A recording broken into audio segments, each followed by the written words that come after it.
اعوذ باللہ من الشیطان الرجیم بسم اللہ الرحمن الرحیم۔ وہ تین عادتیں کیا ہے جو آپ کی زندگی بدل دے۔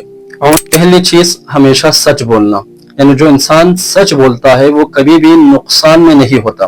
اس لیے اللہ کے رسول کیا فرماتے ہیں، النجات فی الصدق کما ان الہلاک فی الکذب، یعنی کہ جو انسان سچ بولتا ہے اسی انسان کے لیے کامیابی ہے، اسی انسان کے لیے نجات اور فلاح ہے، اور جو انسان جھوٹ بولتا ہے اس کے لیے نقصان ہے، وہ خسارے میں ہے۔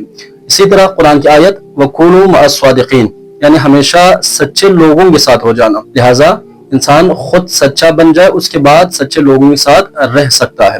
اسی طرح اللہ کے رسول ایک اور حدیث میں فرماتے ہیں، سچ انسان کو نیکی تک لے جاتا ہے اور نیکی انسان کو جنت تک لے جاتی ہے۔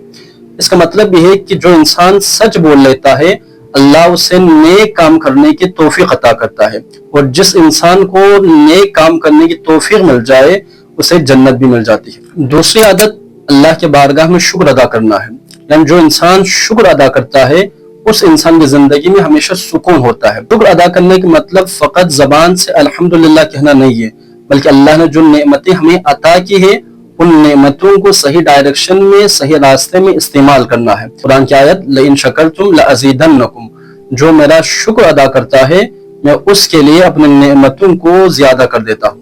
دوسری عادت نماز کی پابندی ہے، یعنی جو انسان اپنی زندگی کو بدلنا چاہے اس کے لیے چاہے کہ وہ نماز کی پابندی کرے۔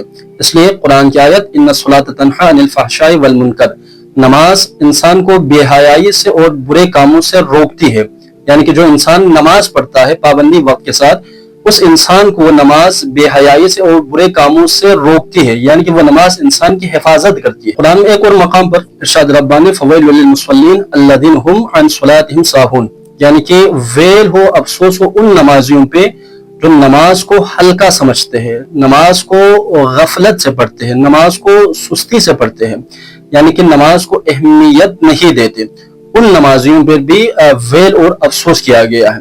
چھٹے امام بھی کیا فرماتے ہیں کہ ہماری شفاعت اس انسان تک نہیں پہنچ سکتی جو نماز کو ہلکا سمجھے، یعنی کہ جو نماز کو بے اہمیت کرے اس انسان تک ہماری شفاعت نہیں پہنچ سکتی۔ اس پیغام کو زیادہ سے زیادہ تعداد میں فارورڈ اور شیئر کریں تاکہ قرآن کے احکامات کو، قرآن کی آیتوں کو، قرآن کے پیغامات کو اور احادیث معصومین کو ہم زیادہ سے زیادہ مومنین تک پہنچا سکیں۔